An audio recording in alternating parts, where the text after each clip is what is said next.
Device management is rarely straightforward, especially with 1 in 5 employees working remotely.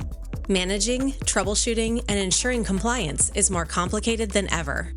CDW helps organizations install, activate, and set up Intel's Endpoint Management Assistant, or EMA, allowing the ability for out-of-band, hardware-level device management using Intel vPro technology. EMA is a simple and intuitive tool that enables IT administrators to manage devices even when Windows is down or they're outside the corporate network.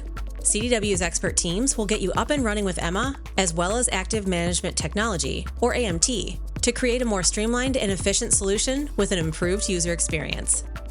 First, we'll evaluate your environment, including how many existing vPro devices you have.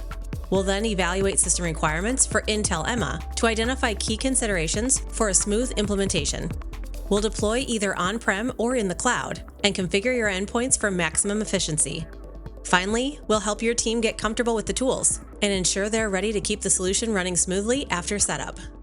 As a Titanium partner, CDW works with Intel to ensure our customers get the most out of their technology and stay ahead of the competition. And with over 25,000 devices activated on the EMA platform, our team has the expertise to deliver the best outcome for your organization. Unlock streamlined device management and security with Intel and CDW. Reach out to your account manager today to learn more about our installation, setup, and AMT activation for Intel vPro devices.